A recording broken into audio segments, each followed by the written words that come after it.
Hello students. आज का हमारा टॉपिक है अध्यारोपण का सिद्धांत पार्ट 2। इसमें हम पिछले वाले लेक्चर में जो हमने सिद्धांत पढ़ा था उसको हम एक एग्जाम्पल की मदद से समझेंगे। यानी कि जो किसी भी निकाय में अगर बहुत से आवेश स्थित हैं, अगर उन आवेशों में से किसी एक आवेश पर अन्य आवेशों के द्वारा अगर जो बल लगाया जाता है उस बल का परिणामी कितना होता है। ठीक है, आज हम उसको एक एग्जाम्पल की मदद से समझेंगे। ठीक है, करने से पहले अगर आप इस चैनल पर नए हैं तो इस चैनल को करिए सब्सक्राइब। अगर आपको ये वीडियो पसंद आता है और मेरी मेहनत आपको पसंद आती है तो करिए थम्स अप और अपने दोस्तों में करिए इसको शेयर, ताकि इसका ज़्यादा से ज़्यादा लोगों को क्या मिले, फ़ायदा मिल सके। ठीक है, चलिए आज का हम टॉपिक शुरू करते हैं। देखिए, ये एक एग्जाम्पल है अध्यारोपण के सिद्धांत को समझने के लिए। ठीक है, और ये कह क्या रहा है, जरा पहले इसके एग्जाम्पल को समझिए। ये पूछ क्या रहा है, ये कह रहा है कि तीन आवेशों का एक निकाय है जो कि इस तरीके से रखे हुए हैं कि वे एक समबाहु त्रिभुज का क्या करते हैं, निर्माण करते हैं। यानी समबाहु त्रिभुज के तीनों कोनों पर आवेश रखा हुआ है। देखो कैसे, ए पर रखा हुआ है क्यू, बी पर भी रखा हुआ है क्यू, और सी पर भी रखा हुआ है क्या, क्यू। ठीक है, अगर यहाँ पे नहीं दिख रहा है तो यहाँ पे लिख लेना, सी पॉइंट पर क्या आवेश रखा हुआ है, क्यू। ये तीन आवेश हैं, यानी तीन आवेशों का निकाय है। इन तीनों आवेशों में से हमें क्या ज्ञात करना है कि सी पर जो आवेश रखा हुआ है उसके ऊपर ए और बी के द्वारा जो बल लगाया जाएगा उसका परिणामी कितना होगा।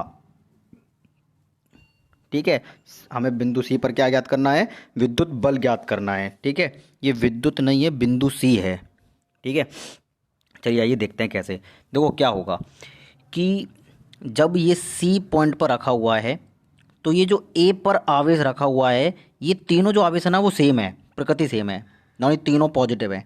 तो ए जो है सी पर रखे हुए आवेश पर बल लगाएगा इस ओर, ये इधर प्रतिकर्षित करेगा इसको। और बी पर जो आवेश रखा हुआ है वह सी को इस डायरेक्शन में क्या करेगा, प्रतिकर्षित करेगा। ठीक है, तो आप देख रहे हो कि जो सी पॉइंट पर रखा हुआ है उस पर जो बल लग रहा है वो इस तरीके से लग रहा है।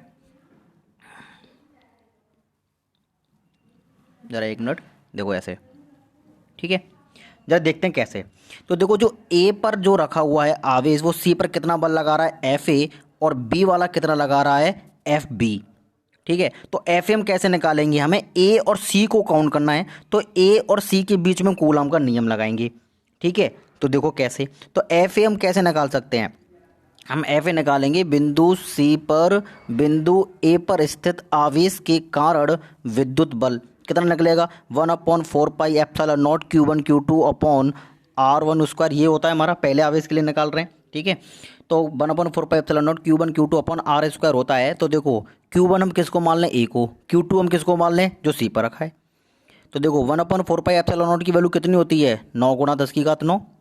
और Q1 और Q2 यानी Q, जो Q आवेश तीनों पर रखे हुए हैं, यानी Q की वैल्यू दी हुई है 1 कूलाम। कितनी दी है, 1 कूलाम। ठीक है, एग्जाम्पल है ये। तो हम क्या कर सकते हैं, Q1 Q2 की जगह पे 1 × 1, और इन दोनों के बीच की जो डिस्टेंस दी है वो कितनी दी है, 1 मीटर दी है।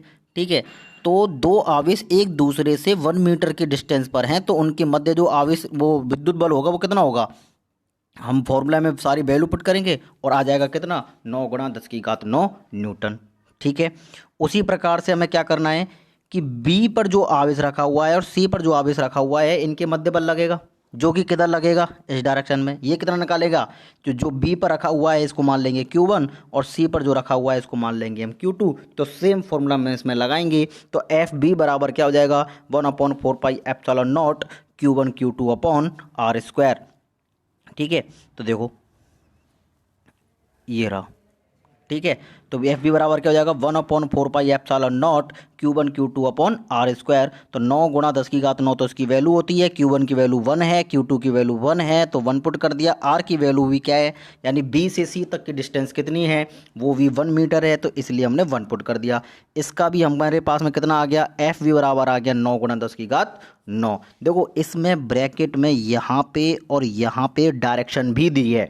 देखो जो बी के द्वारा जो सी पर बल लगाया जा रहा है वह किस ओर है, बी से सी की ओर, और जो ए के द्वारा लगाया जा रहा है वो किधर है, ए सी की ओर। ठीक है, जरा एक मिनट इसको देख लो। देखो ए से सी की ओर जा रहा है, बी से एफ बी जो है बी सी की ओर जा रहा है। ठीक है, अब देखो अध्यारोपण के सिद्धांत से क्या होगा? अध्यारोपण का सिद्धांत कहता है कि अगर किसी भी बिंदु पर कई सारे आवेशों के द्वारा जो बल लगाया जा रहा है उन सब का अगर हम क्या कर दें, सदिश योग कर दें, तो हमारा बल निकल कर आ जाएगा। ठीक है, तो देखो देखो दोनों की हमें क्या वैल्यू निकली है, दोनों की वैल्यू बराबर है, इसलिए हम क्या कह सकते हैं समीकरण 1 और समीकरण 2 से जो एफ ए है बराबर है किसके, एफ बी के। ठीक है, तो देखो बिंदु सी पर परिणामी बल कितना होगा, एफ सी बराबर होगा F A vector plus F B vector. ठीक है, तो एफ सी वेक्टर निकल कर आ गया आपके पास में कि सदिश योग। अध्यारोपण का सिद्धांत क्या कहता है?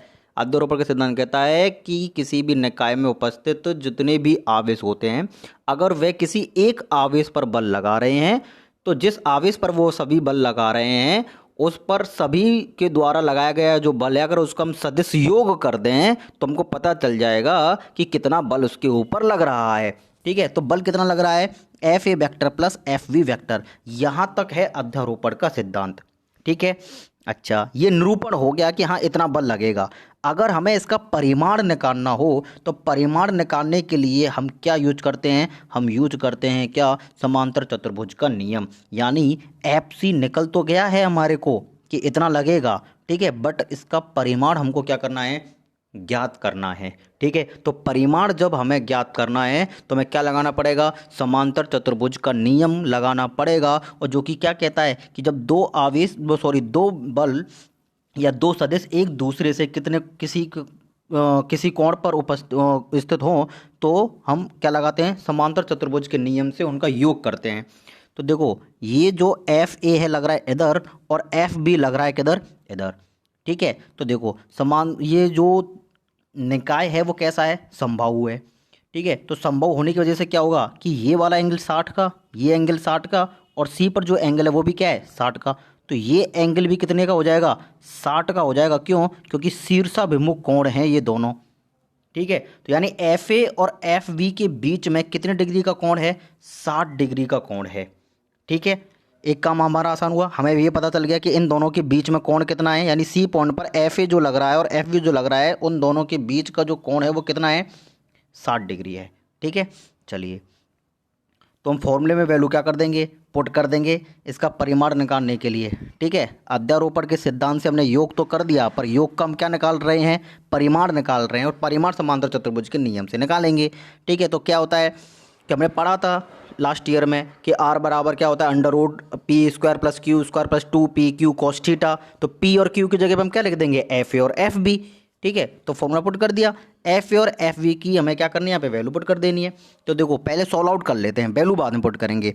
तो देखो कॉस थीटा मतलब क्या है, cos 60। तो देखो F A square plus F B square, तो एफ बी स्क्वायर और एफ ए स्क्वायर की दोनों की जगह पे हम किसी को एक को लिख सकते हैं क्योंकि ये दोनों क्या हैं, आपस में बराबर हैं। तो हमने क्या कर दिया, एफ ए कर दिया अपनी सुविधा के लिए। ठीक है, तो जहाँ बी है वहाँ पे हम क्या पुट कर देंगे, ए पुट कर देंगे। तो ये क्या हो जाएगा, F A square plus 2fa into F A cos 60। ठीक है, तो ये एफ ए और एफ ए ये हो गया 2fa स्क्वायर, तो यहाँ पे f इंटू एफ है तो एफ स्क्वायर हो जाएगा, तो ये हो जाएगा 2f स्क्वायर और कॉस 60 की वैल्यू होती है कितनी, 1/2। ठीक है, तो ये आ जाएगा 2 से क्या कर जाएगा, ये वाला 2 कैंसिल आउट हो जाएगा। तो आपके पास में बचेगा क्या, आपके पास में बचेगा 2fa square plus F A square. तो 2 और 1 कितना होता है, 3 होता है। तो ये हो जाएगा एफ सी बराबर 3fa स्क्वायर। और अगर हम एफ ए स्क्वायर को बाहर निकाल लेंगे तो हमारे पास में एफ सी की वैल्यू आ जाएगी √3fa। ठीक है, अच्छा तो हमें पता है कि एफ ए की समीकरण ए से वैल्यू कितनी है, 9 × 10⁹ निकल कर आई थी। तो एफ ए की वैल्यू पुट कर देंगे तो हमारा आंसर निकल कर आ जाएगा कितना, एफ सी बराबर 9√3 × 10⁹ न्यूटन।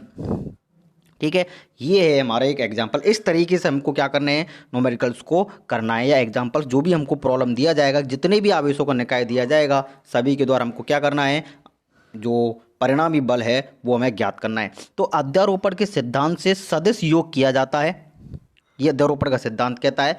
अब इस सदिश योग का परिमाण अगर हमें ज्ञात करना हो, भाई हमको पता चल गया कि इन दोनों का योग करना है, ठीक है, बट उस योग का अगर मान अगर ज्ञात करना हो तो मान तो निकालना पड़ेगा ना कि कितना लग रहा है, उसकी प्रबलता तो हम देखेंगे कि कितना बल लग रहा है, कम है, ज़्यादा है, कमज़ोर है, बहुत ज़्यादा है, कितना है। तो परिमाण निकालने के लिए, सिर्फ इसका परिमाण निकालने के लिए हम क्या करेंगे, समांतर चतुर्भुज का नियम से फॉर्मूला लगाते हैं बस।